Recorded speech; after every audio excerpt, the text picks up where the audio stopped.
Bonjour tout le monde, je tiens à remercier le CND pour cette initiative, pour vulgariser un peu les pratiques de la veille au Maroc. Moi je vais parler du centre de veille. Ce centre de veille a été créé à l'initiative de Monsieur le Premier ministre en 2004.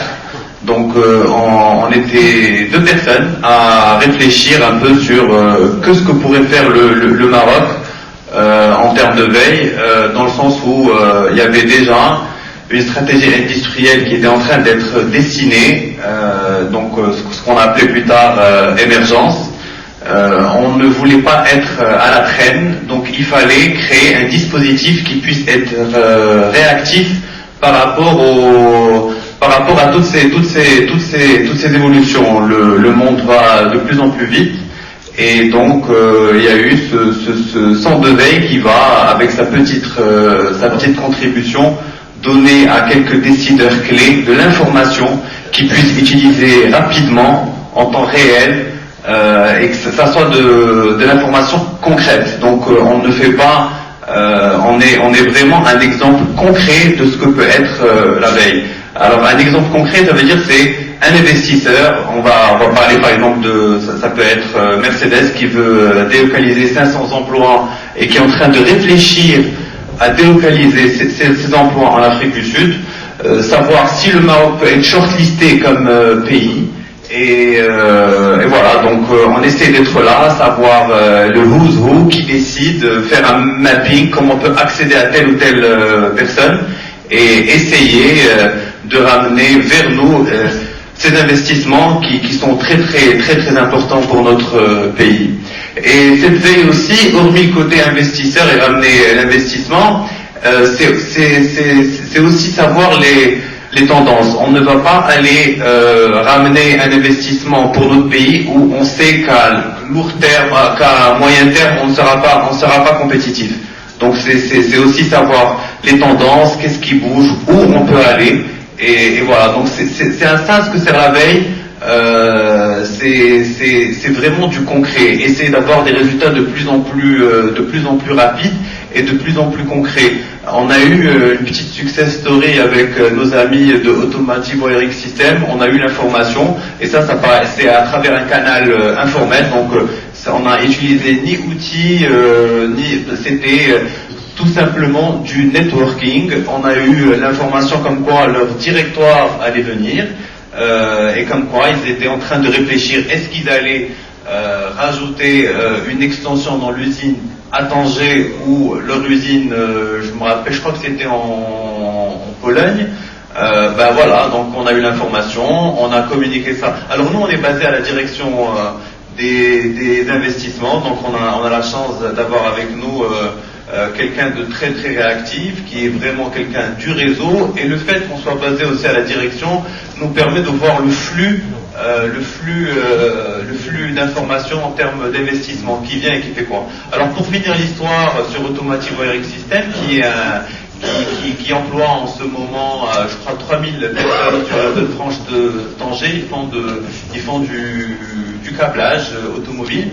Voilà, donc on est là, donc ils ont pu être vus, rencontrés par monsieur Bamossi, et il a pu les convaincre, et on a eu grâce à ça une extension de l'usine. C'est un investissement qui existait déjà mais qui a été pérennisé, et ça c'est très important, parce que c'est des gens qui sont déjà convaincus du pays, donc il faut leur faire de l'aftercare, les suivre, voir exactement ce qu'ils font, quels sont leurs problèmes, et voilà, et essayer de les garder, parce il y a beaucoup de tapage de presse sur les nouveaux investissements, mais le chiffre d'affaires de l'État, c'est les emplois, et ces emplois-là, c'est en gardant aussi les emplois existants. Voilà, donc Ilham, qui est une collaboratrice qui au fait s'occupe du côté technique du centre de veille, va un peu présenter brièvement exactement comment on est structuré, quels sont nos produits. Alors on a deux sortes de produits. Vous allez voir les produits qui sont destinés au public, ça veut dire qu'on fait des lettres de veille dans les secteurs de la stratégie émergence. Mais on a aussi d'autres choses qui sont des fiches qu'on dédie aux décideurs, donc ce que fait exactement nos amis du HRIE en France.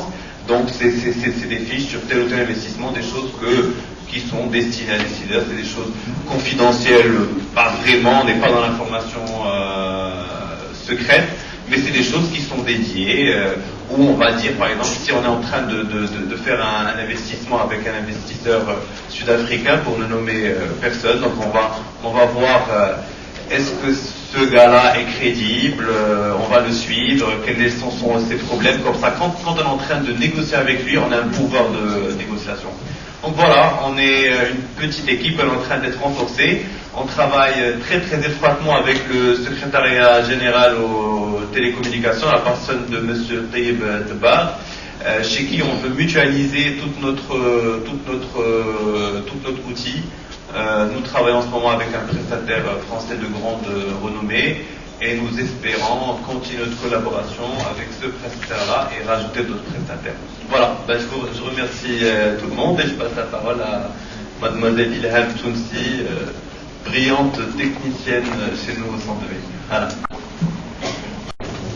Bonjour, je me présente Ilham Tounsi, responsable du système d'information au sein du Centre de Veille stratégique.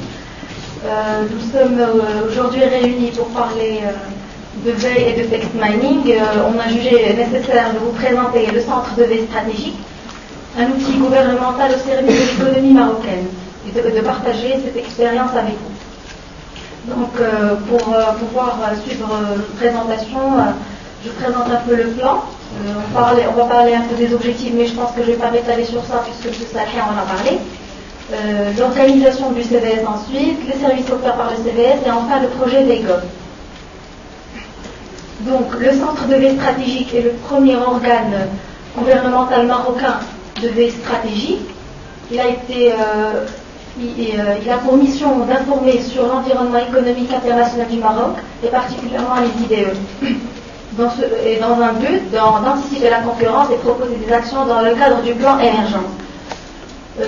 Il limite son champ d'action à l'information internationale et il a comme deuxième mission d'essayer de promouvoir les pratiques de l'intelligence économique dans les institutions publiques et les associations professionnelles et les entreprises marocaines aussi.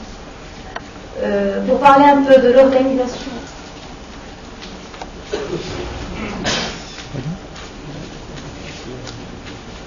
Bon, vous ne voyez pas toute notre organisation. Non. Bon, on est organisé en interne selon une méthodologie de veille qui trace les quatre principales phases d'un processus de veille. Il y a la collecte, le traitement, l'analyse et la diffusion. La partie diffusion, elle n'est pas claire sur la présentation. Cette méthodologie a été mise en place par les consultants en intelligence économique, le cabinet Spin Partners.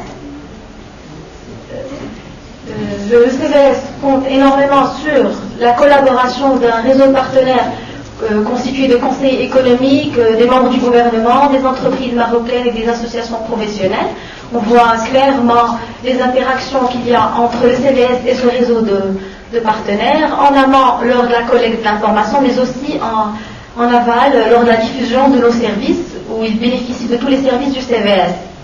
En parlant un peu des services du CVS, ils sont en nombre de 5 et ils sont tous gratuits. Alors, comme premier service, l'alerte sectorielle, la fiche au ministre, flux d'informations continues, les publications mensuelles de lettres de veille sectorielles et les monographies sectorielles des entreprises. Commençons un peu par les alertes sectorielles. Ce sont des brèves d'informations ponctuelles qui informent les entreprises exportatrices sur les opportunités d'affaires. Elles sont envoyées à nos partenaires qui sont concernés dans les secteurs traités par le CVS. Ensuite, il y a la fiche au ministre. C'est le premier service qui a été offert par le centre de veille. C'est aussi une brève d'information stratégique. Elle informe sur les concurrents et les multinationales. Elle est envoyée par courrier ministériel au Premier ministre et aux ministres intéressés. Le flux d'information continue, c'est une sorte de plateforme collaborative sous forme de bloc d'information qui est classé par secteur et par nomenclature qui a été mise en place par le centre de veille. Elle informe sur tous les aspects stratégiques concerne les secteurs d'émergence. Elle est accessible directement depuis notre site et gratuitement. Concernant les publications que vous allez trouver sur notre site, alors, il y a la lettre de veille sectorielle. C'est un bulletin d'information mensuel et sectoriel, sous forme d'un journal de 4 pages. Elle informe sur l'actualité internationale. On pourrait trouver l'information sur les concurrents, les technologies et l'innovation, des études sur les concurrents, des accords commerciaux. Elle est mensuelle et envoyée par mail, par courrier et disponible sur notre site. Notre deuxième publication, ce sont les monographies. Ce sont des études, elles peuvent être sectorielles, traiter d'un secteur ou d'une niche en particulier, mais aussi des profils d'entreprise bien précis. Elles sont ponctuelles et peuvent faire l'objet de demandes spécifiques. Comme ça a été le cas pour Casashore, un projet demandé sur le déploiement commercial de l'offshoring marocain. Une autre étude a été demandée par le ministère de l'Industrie pour l'identification et la création d'une base de données des MRE opérationnelles dans les secteurs de la micro-nano-biotechnologie. Enfin, notre site, il permettra, c'est veipango.ma, il permettra d'accéder à l'ensemble, à la présentation du CVS, à ses missions et services. Vous trouverez toutes les publications du CVS gratuitement. Vous pouvez aussi vous inscrire et recevoir toutes ces publications par mail. Alors, pour passer un peu, je veux dire qu'en quoi ce site il est provisoire, un nouveau site est en élaboration, plus étoffé et offrant plus de services. Il rentre dans le cadre d'un projet qu'on a appelé veille.gov. Alors, le projet veille.gov, il met en application la deuxième mission du CVS, le pôle assistance. Notre objectif est celui d'essaimer et promouvoir les pratiques et les techniques d'intelligence économique et de veille stratégique au sein des organismes publics et des entreprises marocaines. Pour cela, le CVS compte sur la collaboration avec des acteurs de la veille, qu'ils soient nationaux ou internationaux, pour promouvoir plus les métiers de l'intelligence au Maroc. Dans sa démarche du processus d'essaimage au sein de ces organismes, le CVS procédera comme tel. Il mettra en place un processus d'assistance aux entreprises. Il sera formé lui-même par des consultants en intelligence économique sur le consulting, en veille stratégique et intelligence économique, pour après être accompagné au niveau de ces organismes lors de ces missions de formation où il opérera en tant que consultant indépendant. Sa démarche étant d'établir un état des lieux de l'entité intéressée, il proposera une démarche de veille adaptée à cette entité et assistera à sa réalisation et à sa mise en place. Le centre de veille stratégique réalisera également un projet de veille pour le compte de cette entité et il accompagnera l'entité à choisir et implémenter une solution de veille adaptée à ses besoins. Beaucoup d'organismes ont déjà approché le CVS pour bénéficier de ces démarches. Je citerai le ministère du Tourisme, le ministère des Affaires étrangères et de la coopération, le ministère de l'Industrie et bien d'autres. Ils veulent également mettre en place des cellules de veille au sein de leur organisme. Dans le cadre de ce projet, le CVS s'est doté également d'une solution de veille, une collaboration avec un grand prestataire français. Elle permettra d'automatiser tout le processus méthodologique du centre de veille, à savoir il permettra une collecte assez avancée, un traitement en amont de l'information, une analyse sémantique et linguistique, une traduction automatique des articles collectés et également une cartographie des informations. Il permettra également d'automatiser notre organisation en mettant en place une gestion des connaissances. Cette solution, elle sera en interaction avec notre nouveau site. Elle permettra aux clients du CVS d'accéder directement à partir du site à notre système d'information et donc selon leur degré de collaboration, puisque nous demanderons en échange des collaborations à nos partenaires pour pouvoir bénéficier de tous les services offerts, actuels du CVS, mais il y aura d'autres services qui seront définis dans le cadre de ce projet Veille.gov. J'espère avoir été assez clair sur ma présentation et je vous remercie. Si vous avez des questions et des impressions, elles sont les bienvenues.